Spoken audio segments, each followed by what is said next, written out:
How do you transform a standard roofing business into a leadership development company that offers a 7-star experience for every homeowner? In this episode, we're diving deep with Terry Gwaltney, who's not just the founder of Integrity Roofing, but a pioneer in using culture and leadership to redefine customer service. Terry is operating across multiple states, and what makes Terry stand out is his philosophy of creating customers for life by focusing on value and unforgettable experiences, all while building a company culture where every employee is an ambassador. From rigorous hiring practices to encouraging his team to read leadership books, Terry's innovative approach shows that roofing can be about much more than just shingles. It's about building relationships. Today, you'll discover how to craft a company culture that scales and delivers a 7-star roofing experience. Welcome to the Roofing Success Podcast. I'm Jim Aline, and I'm here to bring you insights from top leaders in the roofing industry to help you grow and scale your roofing business. Terry, how are you? Hey, I'm doing good. Good, man. It's been about has it been about a year? I think it was about a year ago. We had a great conversation about leadership and team and culture, really around the release of your book, Culture Near. For people who didn't get to listen to that episode, give yourself a little introduction. Tell us about Terry. Yeah, well, co-founder here of Integrity Roofing and Exteriors. We're located in Southern Illinois. Our footprint kind of stretches across 3 states. Yeah, we're primarily a retail business focusing on residential. We actually tell people, even though people ask you what you do, well, we're a leadership development company. We just happen to provide home improvement solutions, and that really is kind of our approach. We're in a commodity business, but what we're really selling is an experience, and that's kind of what we focus on. We get to solve problems every day, help people protect what matters most to them. And do it at a 7-star really experience is kind of what our goal is. Tell me more about that. What's the 7-star experience? Well, we firmly believe that most customers live almost in a false reality. They expect the average contractor to show up and do what they said they were going to do, clean up their mess, stay on the job till it's done, and do exactly what they promised and then leave. And we know that's not reality in the world that we live in for most of our competitors anyway. And so if we only show up and do that, we're not very memorable. And so our focus has always been look for those moments of magic. How can we create those out there? What is the added value, that the customer's going to get that they didn't expect? And then at the end of the day, they soon forget what you did for them, but they never forget how you made them feel. So we're always looking for that emotional component. And our whole process of our sales model is more of a consulting. So nobody wakes up and wants to spend $15,000 on a roof. They would much rather spend that on a vacation or 100 other things. And so that automatically tells us that we're either dealing with somebody that has anxiety from a problem they're trying to solve, or the anxiety of the fear of one they're about to have. And so because of that, much like a doctor, that approach is we do more listening than we do talking. And then based on what's important to you, we come up with solutions that best fit your budget, but everybody's not our customer because we're taking that approach that we're going to sell generationally. We take the approach, it's a customer for life. And so I may be able to do things to make you happy enough to choose us and get you to pay us, but you may never use us again and you would never refer us. So that's when I say everybody's not our customer. We're selling on value, and price is really only an issue in the absence of value. So it really doesn't matter who we're bidding against and what their number is. We're going to do it different. There's going to be a different experience, and we're selling to be able to sell to your grandkids. It's just a different approach, and that's kind of where the 7-star comes in. Yeah. How did you come to this philosophy behind that? Where did a lot of it sounds like some of the traditional kind of, what the traditional cliches about what you should do, right? But it seems like you guys have put it together in a special way. Yeah, I think so. It really starts with our people. And I think the people, how do I pick the people that represent that brand, that reputation, your name, that thing that you built that takes you a long time to build and you can lose it in a transaction? Starts with really knowing your culture. Your people are your culture is the shared voice and values of your entire team. And so how do I build the culture? I got to keep working it backwards. If I'm an entrepreneur early on, I had to figure out what's important to me. How do I want to do business? Integrity is important to me. I want people to feel like they do business with. They don't have to have a contract, although it's necessary in our day and age, but they don't need to feel like they have to have that to make me honor my word.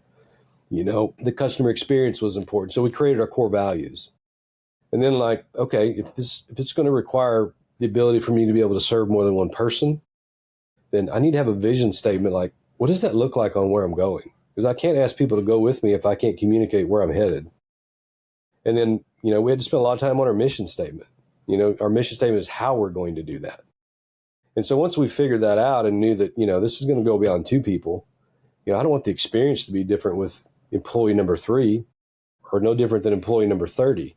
But I also can't expect them to make the same decisions with my customer, with my brand, because everybody that we hire, we look at like they're an ambassador. Just like there's an ambassador the president's going to appoint to represent him. He wants to make sure that there's an alignment and we're on the same page with values and how we do things. How you conduct yourself reflects on me. And so we had to take all of those things that identified our culture and figure out how do we scale that to where that's more than artwork on a wall like it is in most corporate places. And the guy that is in the home is processing that decision with that homeowner through our core values. And he can't do that if he doesn't even know what they are. And your average company, people working in the field, they know you have them, but they couldn't tell you what they were. So they're kind of useless. They do become useless. They become plaques on the wall, right? Like a lot of times they become plaques on the wall. How do you keep them from just being plaques on the wall? Yeah, I think a lot of intentionality. And so kind of where I was going with that is, there's 3 things we look for when we're inviting people to join our team. We don't call it a hiring process. We call it a selection process. And so for us, it really is. I'll talk to 100 people before we select one. That's the number. And that doesn't mean those 99 people are bad people. There's a lot of great people, but they're not great fits. And so when we're having the interview, we almost start it backwards. Like, does this person have the character to represent our brand? If they don't, I don't care how much they sold somewhere else. I don't care how competent they are, how highly recommended. That is the most important thing.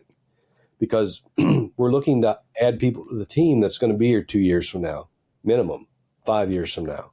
We've got one guy that's been with us 16 years. And so we're not looking, it's the difference between hired mercenaries and hired missionaries. Our guys are united around more than just a paycheck.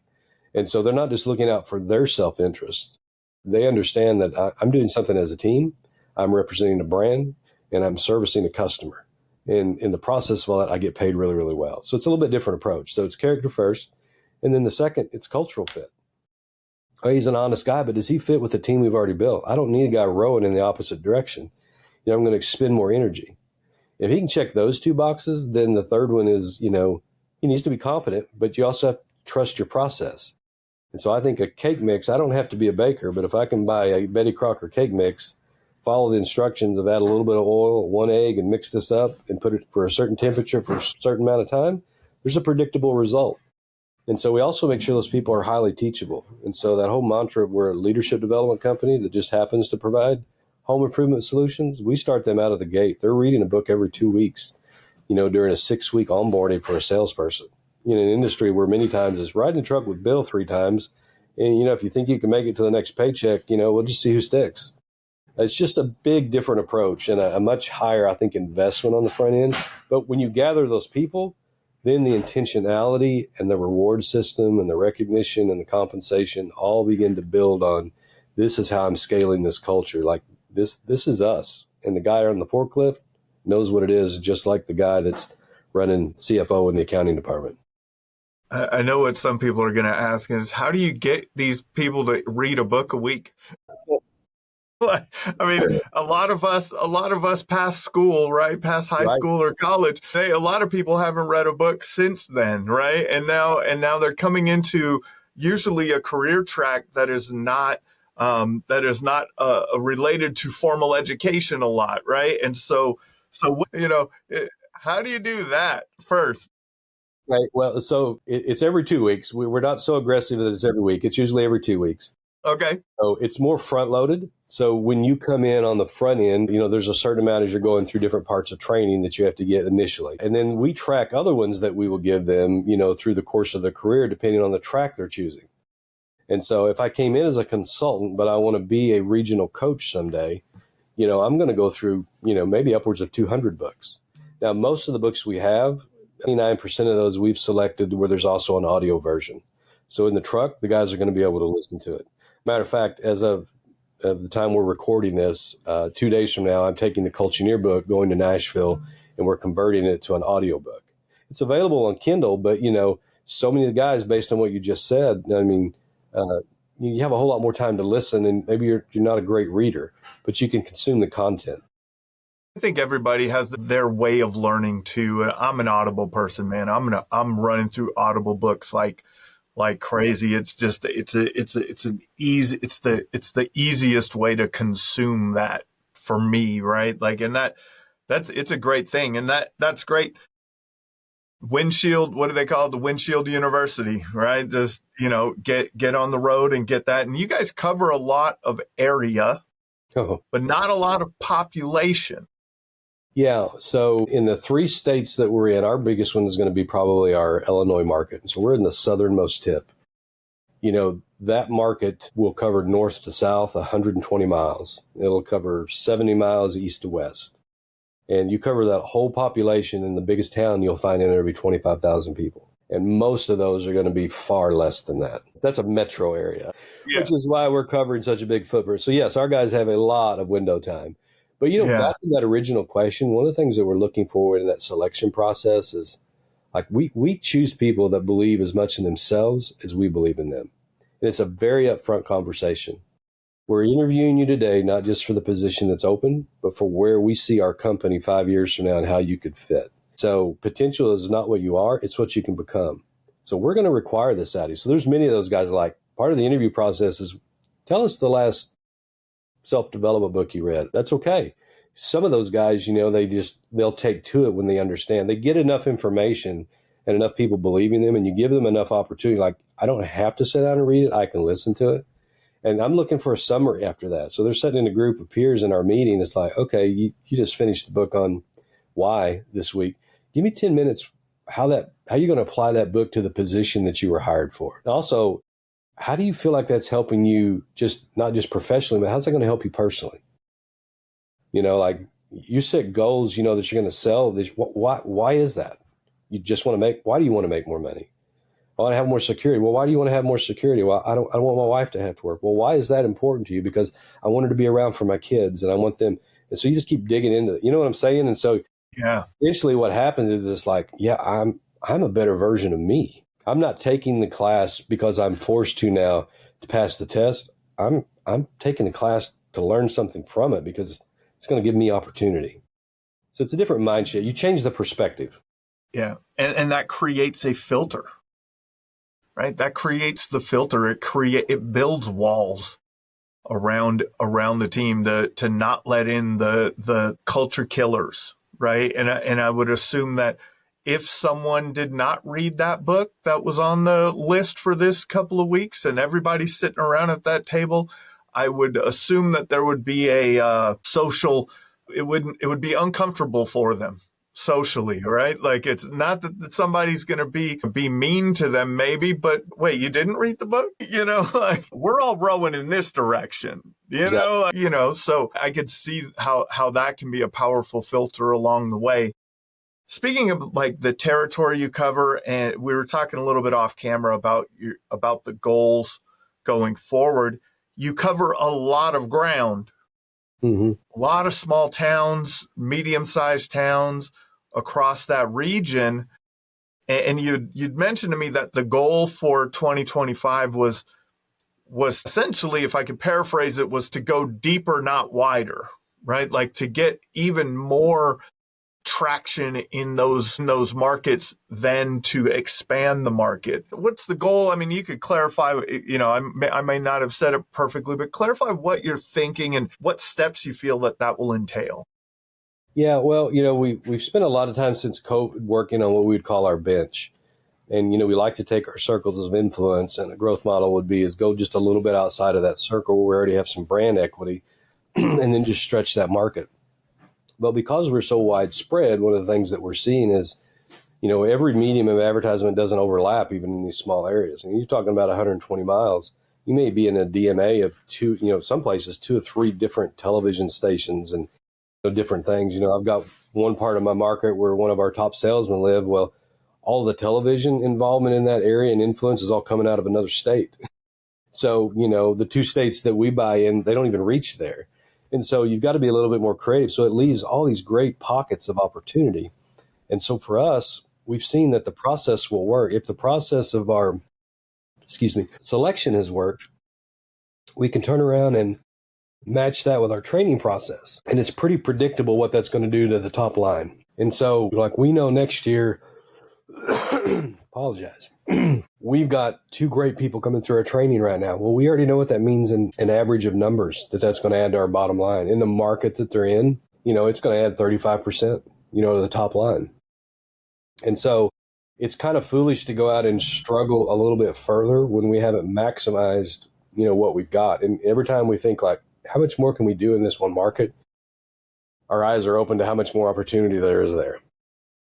How many opportunities we didn't even get to be in front of a customer, and all those different things. So just going deeper with that, it also buys us more time because we want to promote from within. We made a decision early on, like we're not going to take advantage of an opportunity for expansion at the expense of our culture. So the longer our guys that we keep them closer and we're growing deeper, the further we can push them out and feel like we have the confidence to continue to replicate that culture over and over again. So it's kind of a win. We're not forced to do it. So, it's more cost effective to do it where we're at. It causes our people to grow, more mature. And then when it's time to maybe go 2 different ways, we'd be in a position to do it instead of just being able to do it, once a year. You made a statement that you have the 2 additional team members and that was very certain language that the outcome of these new team members. How do you know that? We've really got a process dialed in on our training where if we go through the process of really selecting that person, we are committed to that person. And so there's a full-time trainer that his sole job is to onboard that guy through a boot camp for 6 weeks. They're passed off for another 90 days as they're selling to a training coach that's a mentor where they're riding in the truck with that guy who's a high performer 1 day a week. Doesn't matter what their schedule is. They're going to do that for the next 90 days. We know if they follow that process, we can go back through like last year, run the averages of every guy that sold for a full calendar year, come up with the average of what's going to be sold. And it's considerably more than what our minimum is to onboard a guy. And so we can base numbers and projections on next year, not really do anything different. It's going to be pretty safe to bet this is what that's going to add to the line. Now, fortunately, like we're talking now, the economy is looking better. The mindset of people, there's a lot more buyer's confidence. Money's getting released already a little bit earlier. Just even on the other side of this election, it had a big bearing where we were at in people's mindsets. Yeah. And so we see lots of opportunities and, on the runway, that's ahead. It will really come down to the matter of people that we can continue to hire. It's the same thing. You don't want to select, man, I was able to add 6 more of these great consultants to sell. If I can't match that with my production, we're going to live up to our reputation and our promise. It's the selection of the entire team, not just certain aspects of it. And some are harder to find than others. For sure. It's how many, what stage or phase of your business do you think that this really kind of aligned or really, you really got to a point where it was like, yeah, we're there, or this is we know this is exactly what we have to do. Was it early on? Was it in the middle stages? Has it been more recently? Well, I think there was different milestones for that. Yeah. We started out with knowing we wanted to, in the early days, 16 years ago, we want to provide a different experience, and we want a different type of people generally to represent us. So we did that from the beginning. But a lot of the other stuff, we were doing what we knew and what we had seen other people do. Now, one of the things I think we did really right in the very beginning is okay, we identified if someone will keep their word and provide an amazing customer experience in an industry that lacks professionalism, lacks integrity, and is selling a commodity. Quite honestly, anybody could go sell it. How could you stand out and be different? we went and studied Nordstrom, Disney, Chick-fil-A, Nordstrom, Disney, Chick-fil-A. I'm leaving one out, but that's where we went to the high, Ritz-Carlton. We went to the high service industry, none of them in our industry, but there was principles in that we knew that we could apply. We're hiring people, they hire people. They're serving people, we're serving people. Matter of fact, even some of our language began to change. We take a craftsman that comes in and like, you guys are notoriously great with your hands. You're not good at communicating with people. Okay. We take a consultant that comes in, you're great with people. That knows you're not great with your hands. So what we want to do is we want to marry the two. You guys need to understand we are craftsmen and professionals. And every day we're going out serving ladies and gentlemen. You take that mindset and that approach, it elevates the game for everybody. It elevates the expectation, all the way back to like, this is why I need to read a book. This is why I can be better. For us, you can make excuses or progress, but you can't do both. And as quick as you can come to the point that excuses are really nothing more than a reason stuffed into a lie, then you start owning where you're at and quit complaining about where you're not. And then that empowers people to really begin to move. I believe the perspective thing is one of the most powerful things because how you view things determines how you do things. And so we start early on, change the perspective. You're not in the roofing industry. You're not just a roofing salesman. You're not just a craftsman. Salespeople, generally you view sales from the standpoint of what people are doing to other people. We're viewing, and I want you to view salespeople as what you're doing for people. It's not what I'm taking, it's what I'm adding. When those perspectives start changing, they come out in your language, come out in your body language. And customers pick up on that quickly. And you've heard the stories. I mean, somebody's just leaving. They've called for 3 appointments. The other guy's getting in the truck. He's like, do I need to come back a little bit later? No. I've hated that guy. I knew you just didn't like him as soon as he stepped out the truck. I hadn't even spoke to him yet. Customers can just read that. So you change the perspective of your team. That's kind of been one of our approaches. I'm sorry, I'm kind of rambling here. No, you're good. But man, there were just milestones. That was the first thing that we kind of did right. But I got so consumed in the business, it tapped out really quick. And then I knew what I needed to do. I needed to quit working in the business so much and work on it. That was the next big turning point. But where was that? Where was that around? Revenue size or team size or what was that pivot point where you went, oh, there's something that needs to change here, and it's what I'm doing every day? Yeah, we really wanted to scale the business. So I guess there was two things, and they happened in fairly close proximity. The first big one for us was when we started it, it was all about the insurance world. That's what we did. There really wasn't a marketing budget. Different people, but we were drumming up word of mouth. We were door knocking. When you looked at that, it looked like a traditional model you might see in just the roofing industry as a whole. We realized, that's not really what we want to do. We want to turn this into a retail model, and we want to do it in a concentrated area. That was a big move. And so then the next big move is once we begin to do that, it's like, okay, if we want to be able to scale this now, I've got to spend more time working on the business, but I don't get paid a commission, and I'm selling the most in the business. So how many people am I going to have to hire to replace that to break even again? And when you're not huge at that point, some people are just not willing to take that risk. That was a big juncture for us. Once we did that, though, I think the next big thing is we really started to understand culture on a deeper level. So I really began to research and study that. It's like, yeah, it's more about people, and, you want to care about them, and it's where you work, and you want them to have fun. It's like, no, we went deep on that. And then we started having real conviction. Like, we're fortunate we've got this far, because what we should have done is identified all of this culture stuff, because it's foundational to everything, and we would be 10 years ahead. And so that was probably about 6 years ago that we really started seeing the benefit of that. And so retaining people and getting this high engagement and the customer service, we always had good reviews. Now we start getting great reviews and a lot of reviews. And then the last one has been within the last 2 years when we focused on, we're going to set aside our best salesman is how we piloted the program. Another kind of gutsy move for us. And like, we want you to be a full-time trainer. And so we began to pilot that program. And then we added another program to that called like RILA. You may be, familiar with that. It's like, So how do we take that guy across 3 states and not just onboard people, but make our guys better? How can he be a coach to them? The only way you can be a really good coach is you have to be able to review the game tape. And so what we identified was we were trying to figure out a way, how can we get you sitting at the table without being a distraction to the homeowner and the project consultant, not changing their pitch because you're there and being intimidated, and help them the most. And so when we found this process and begin to use that, then we could really begin to coach guys up.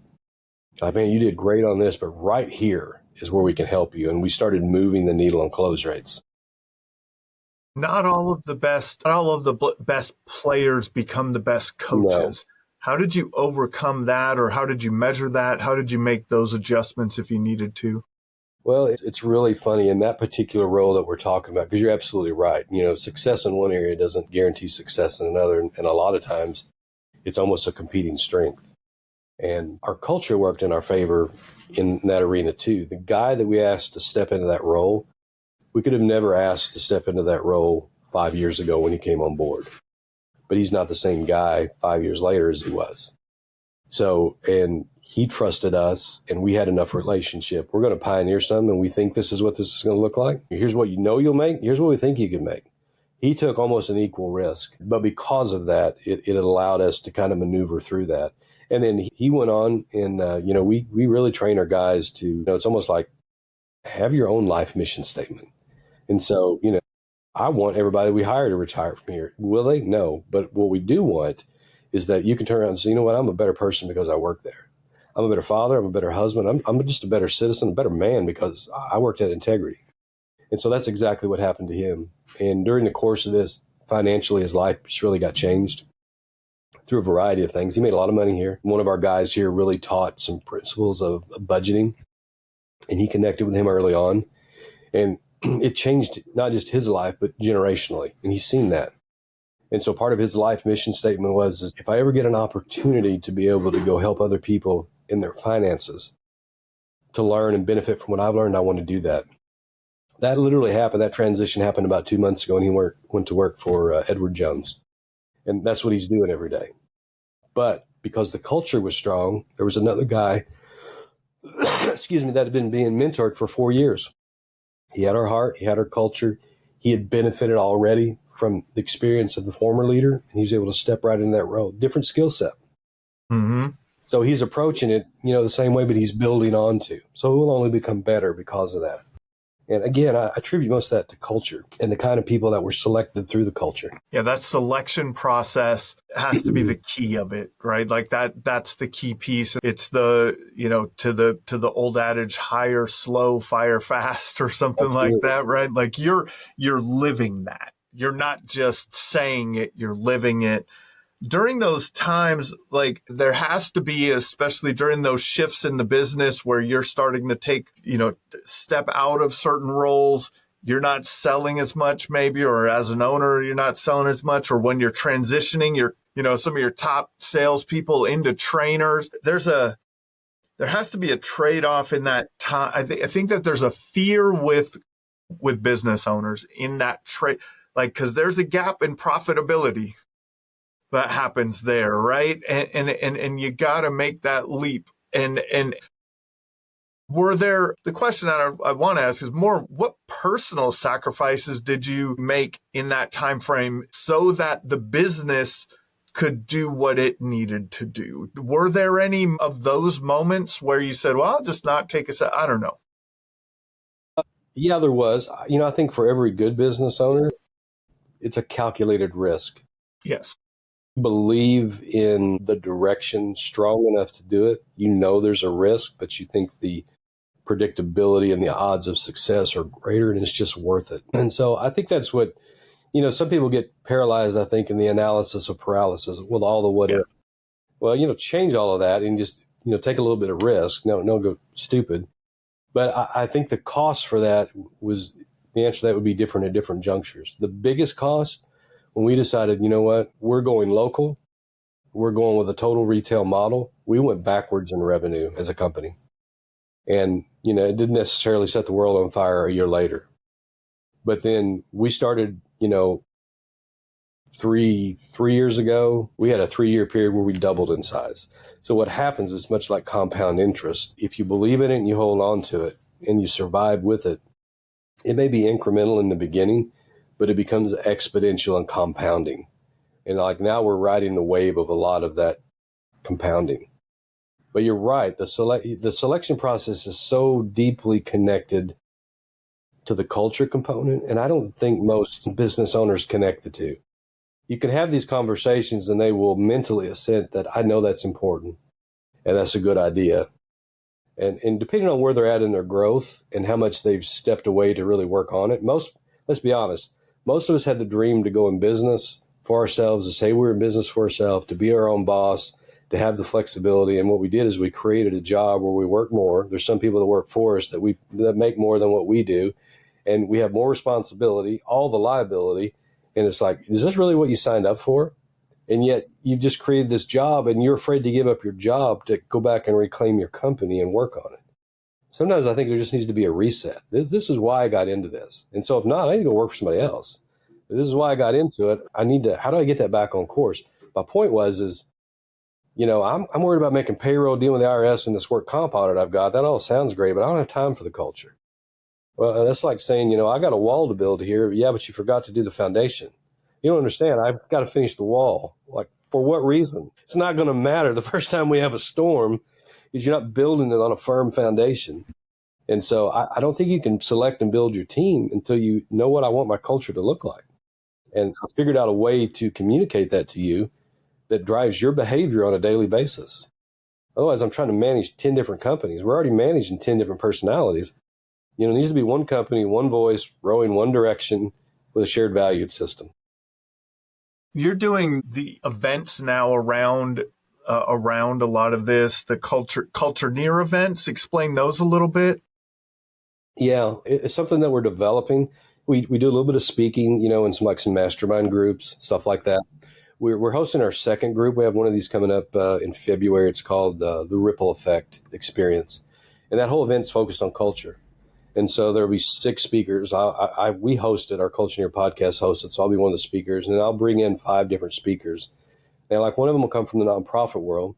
And the other 4, though, are going to come from various backgrounds. One of the speakers used to be the president of Kentucky Fried Chicken. One owns a home health care company. One owns a couple of Chick-fil-A's and he's an executive coach. And, so they kind of cover the gamut. But what we have in common is everybody understands the importance of culture. And they have a track record of proving, how they've been able to use that and be able to scale that. And so it's the principle of culture and people across any industry that can be applied. And so we're looking for additional ways to do that. Eventually, that's going to end up into what we call these 3-day, 2-night summits, where we bring people, to our properties, and we take a smaller group and we do a much deeper dive, on some of these topics. But, that's some of the things we're doing on a bigger level. And that event is geared towards 3 audiences. If you're the entrepreneur, the mid-level manager, or you're the aspiring leader, all day Saturday, you're going to get 8 hours of stuff that will really help propel you forward, taking people's life experience. Now, there's a Friday night component to that, kind of a VIP, and you have to be the head of the organization to be at that. And we're just going to spend time with all of those speakers, kind of picking their brain, networking, that kind of thing. During that time, and if you do it with the events they do and the training that you do internally, what type of exercises can a business owner do to start moving in this direction? What are the exercises that a business owner can do to start to pour that foundation? Yeah, I think the first thing is, and not necessarily in this order, but you need to do an assessment of where you're at. And you can't completely do that on your own. So you have to create a mechanism and a value to assess. Where I can tell you my culture at may be different than what the accounting department's saying and the guy swinging the hammer in the field. And their opinion is really what counts, because that's the reality. It's kind of like the customer reviews. Oh, we're great. We have all these people that, let's read your reviews. That's the report card that really matters. And so I would say do an honest assessment. Matter of fact, if you go to terrygwaltney.com, that's where our Culture Near stuff's at. The first thing that pops up is a free assessment. And you can take that, and there's 10 questions on there, and it's designed for you to take it as the owner, but then turn around and you circulate that form to all your team, and then compare notes. How far were you off? And I thought we were good in this, and make it anonymous so you get really good feedback. So there's a lot of ways to do it. And, that's kind of a surface level, but you need to do an assessment. Where am I at? Really, where are we really at? And then I think you need to go back and revisit. I met with a gentleman the other day, and, he's taken over a 3rd generation business. We started talking, I want to be able to select people the right way. And he'd been at one of these events. And so now we're kind of doing some one-on-ones. And I said, well, do you have a mission statement and a vision statement? Yeah, we have that. I said, well, is it yours? Well, actually, no, I'm working on tweaking that right now. I said, well, that's where you need to focus your time. You're asking how to select and you first got to figure out who do you want. This is as important as a job description. You need to be able to tell them where you're going, because part of your leading and recruiting and selecting is vision. People will come on board many times for less money if they believe in where you're going, and that's where they want to arrive. So you need to know what that is. You need to be able to really communicate with them how you're going to do that. What makes you different? That's the mission part of that. And then, man, put your core values on. What is important to you? Don't make it super hard. What is important to you that are the essentials when you're going to do business? That's what you want all those people to do. When you figure that out, then you craft your questions in your selection process. That's what you're looking for. Because your resume is going to be a highlight reel from their friends. It's almost going to be worthless. So spend the time to invest in that process, because what I want to know is, I don't want to verify your information in the interview. I want to know what's made you up to this point in your life. And then I'm going to ask real specific questions that too deep are telling me what I really want to know. I think assessing where you're at, figuring out exactly where you're going, and then getting those down on how I'm going to do it and what's important. Okay, now I can go back in. Who's willing to go in the direction we're going? Because if you didn't start this from the beginning, there's going to be some of your team you're going to have to promote to customers. You're going to spend more time trying to clean up their mess, than you are going out and looking for somebody else. And unfortunately, I think many of us, we get so busy and we don't manage our time properly and we don't have the right perspective. We're a firefighter in our business. And so our hiring becomes reactive. So we're not selecting for where we're going. We're hiring for a job that happens to be open for whatever reason to put out a fire. And I'm going to be putting out the same fire 6 months from now, in a year from now. I would rather go a year and leave that open, and select the right person. And I've been talking about this. I've been talking about this, Terry, a lot. It's like, especially in the beginning, you're just hiring a body, right? Like, yes. You just need somebody. You need a body to do, like, you don't know who you need, you just need help. And it becomes very, very challenging. I think that another thing that I've talked about a little bit recently is I think, like, entrepreneurship will change you. It is a school of leadership. It is a school of personal development. It's to really go through years and years and years of entrepreneurship and all the ups and downs that come along with it, and the skill sets that you need to learn at different places in your business, at different stages of your business. My goodness, you get your master's degree in personal development in some ways, right? Yeah. I think you have to have a commitment to be a lifetime leader. Yes. Otherwise, two things will happen. You're too insecure to tell somebody what you know, or you'll tell your people everything you know, and then you have no place to take them. And so, much like, how do you get people to read, a book every 2 weeks? It's because, I'm going to read 2 or 3 books a month, and I've already read all the books I'm asking them to read. And so, I can't give them what I don't have. So yes, there is a lifetime commitment. That leader casts a tall shadow. And unfortunately, we lead more by what we do and what we model than what we say. And it's a great. So how do we grind? There's the old phrase, "Fake it till you make it." I don't like that very much, right?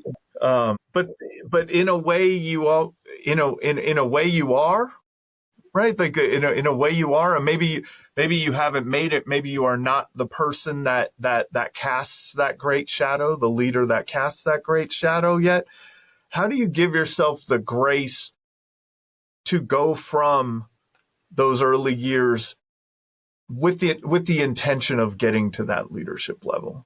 Yeah, I think you have to be appreciative and look backwards. And we're very forward looking. People can get in a ditch either way. They spend all their time living their life in the rearview mirror, or it's all pie in the sky and what's in front of them. And I think it's a healthy mix of both. We have this statement. I might not be where I want to be, but thank God I'm not where I used to be. And so it's a reminder that I have a long way to go, and I'm not perfect. I also need to remind myself I've made a lot of progress. I'm not the same guy. And I think there's a certain amount of, a leader has to understand, I think, the level of transparency that he's willing to have with the team that he's leading. They already know most of your weaknesses anyway. And so I don't believe you need to go share everything. But I do think there's a certain connection and empathy that comes with guys, I really feel like this is the move we need to make. It may not be the right move, but I really believe in it enough that we're going to risk it and try it. And, we're going to commit to this 6 months and we're all in. This is what it's costing us. But if it doesn't work, pride's not going to be the reason we continue it. We're going to say this has been a costly learning lesson and we're going to be better because of it. And it's kept our innovation. It's caused people to buy in. It's allowed the leader to take a risk and fail because they're not a failure. We teach the people all the time, failure is when you fall down and you refuse to get up. Failing is a learning process. That's experience. We can build off of that. And I think those things that's together. the mindset, right? Like that's the mindset shift. I think that a lot of entrepreneurs or business owners get caught up in that cycle because, man, it's coming at us all day, right? It's such and it can be overwhelming at times. I had a coaching call with a business owner recently who was in that place of, should I just give up? Right? Like, should I just give up?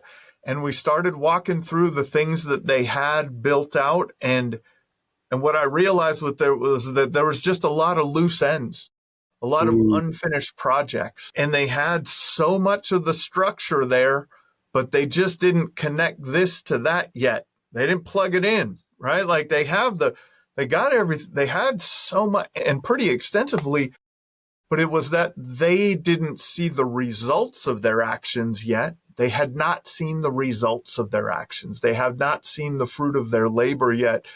They just were toiling in their labor, right? Right. The hamster on the wheel. That's right. And sometimes it's just that it's a little thing, right? That can move the needle from here to there.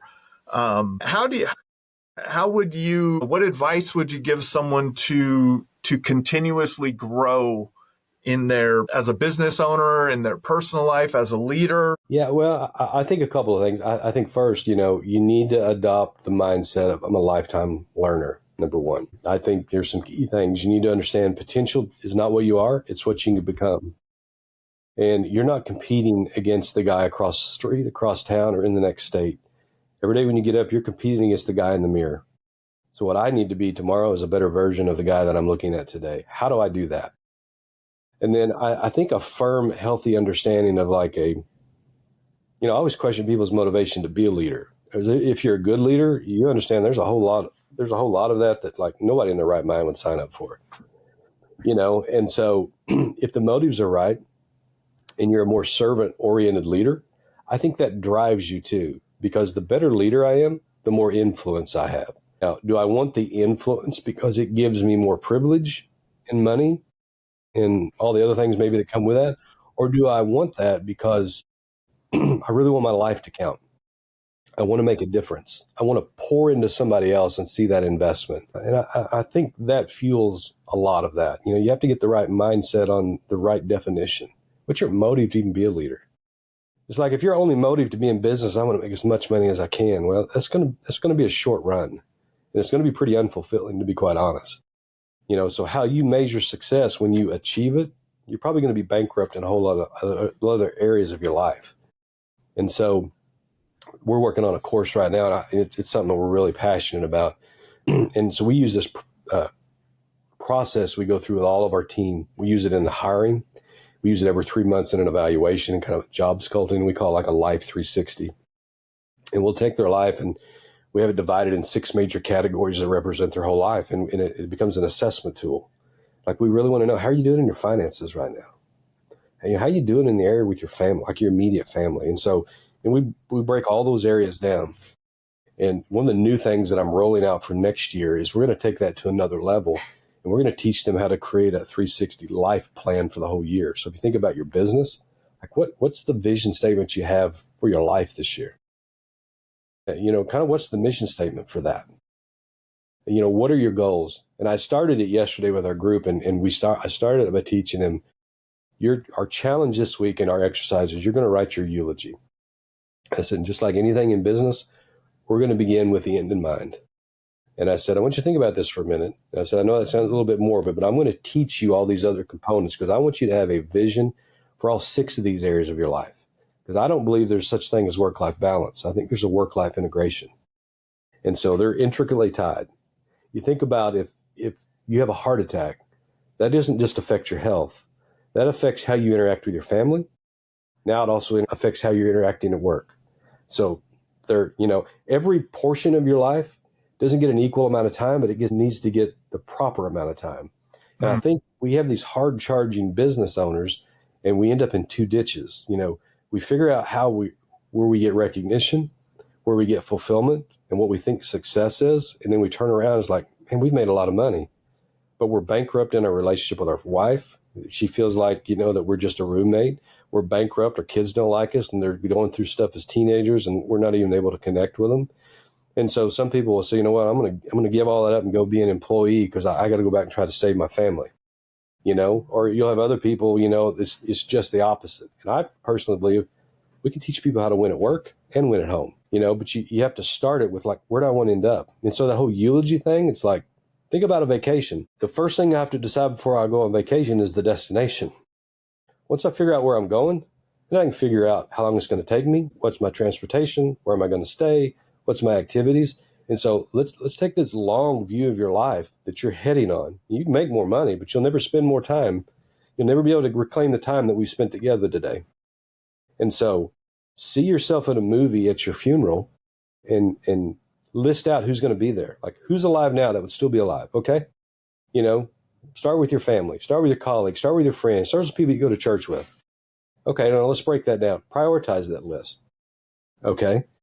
Now just give me one statement out of that list. Like, what do you want your wife to say about you at your funeral? What do you want your kids to say about you? Okay.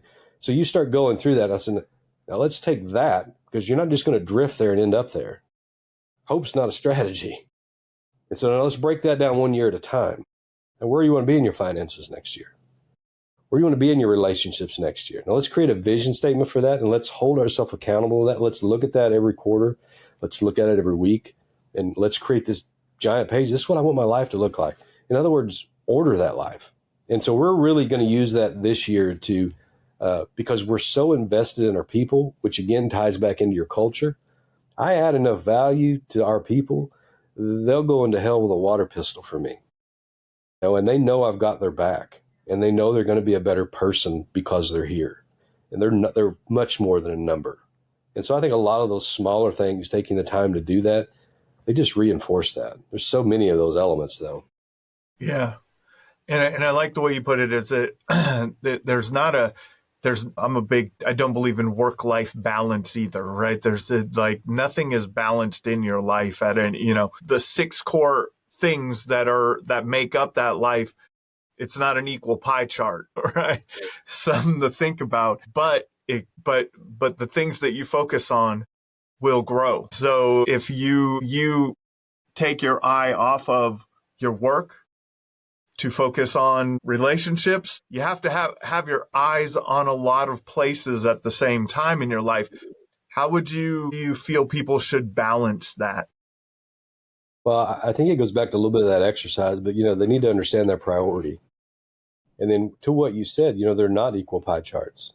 I'm not going to be able to go home and spend 8 hours with my wife tonight when I'm going to spend 10 hours of work today. You know what? But she probably doesn't want 8 hours anyway. But what she does want is she wants quality, not quantity. So she doesn't need me sitting there while I'm on the phone. She needs to be needs me to be engaged and listening to what she has to say. And if she got an hour of that, that's worth more than 8 hours. I need to be in the gym and taking care of my health, but an hour is about all I'm probably going to be able to do, even though I may have worked 10 hours. So again, it's not equal. But if I rob that 1 hour, there may be days I'm never at work because I haven't taken care of. I've taken for that aren't always going to be there through these false assumptions. Well, I'm always going to have this energy level and I'm always going to have this certain amount of strength and I'm always going to, no, you're not.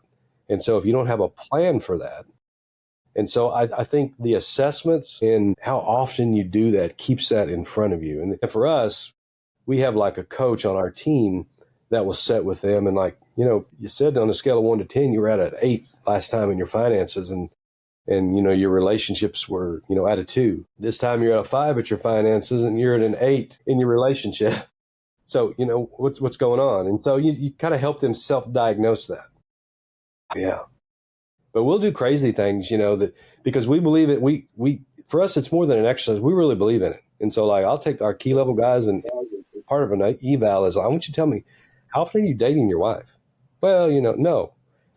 Is she on your calendar? Do you have a shared calendar? And are you taking her out? Because what you did to get her, the same thing that you're going to need to keep her. And she needs to have something to look forward to all week. She's important enough to still be on your calendar. And so this is not all about dollars and cents, but I can tell you, you start having problems in your marriage. The guy that I hired that was my top performer for 6 months won't be till you get divorced, and you won't be the same guy 6 months afterwards.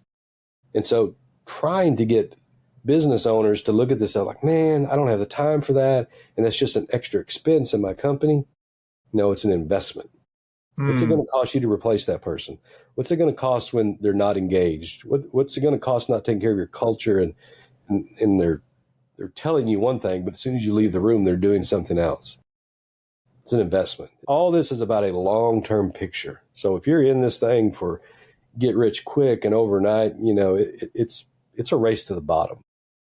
But man, if you've got a vision of where you want to end up and it's long-term, you'll make an investment. And I think that's awesome, Terry. There's a lot to think about there. There's a lot there's always something to work on. Right? We always have stuff to work on. I hear you talking about measurement of things, right? And then is that using those measurements to make those adjustments that you need. It's not just in the time from signed contract to materials ordered. No, because you can't effectively manage what you can't measure, and I think a lot of times, just like people try to use hope as a strategy, I hope I make more money next year. I hope my marriage gets better. I hope my close rate goes up. Well, again, not a strategy. So measure something that's a plan. So what's your close rate now?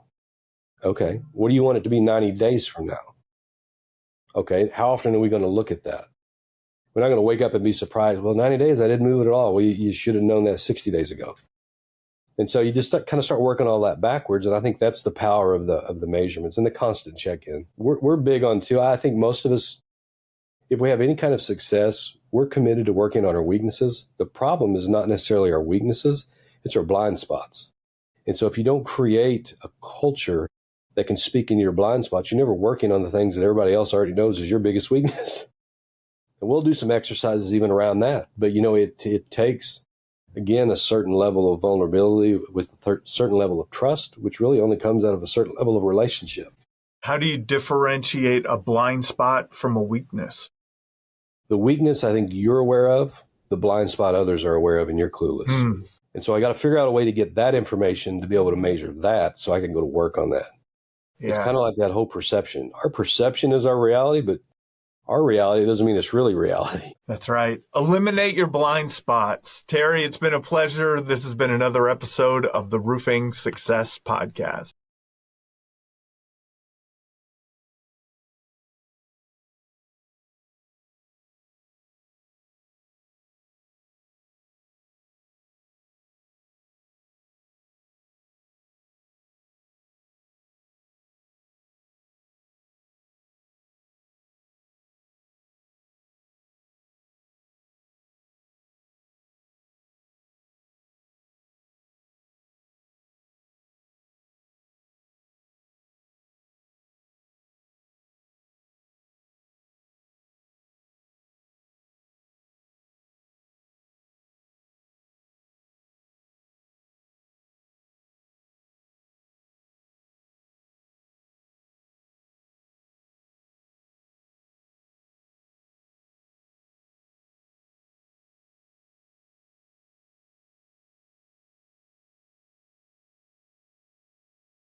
Thank you for tuning into the Roofing Success Podcast.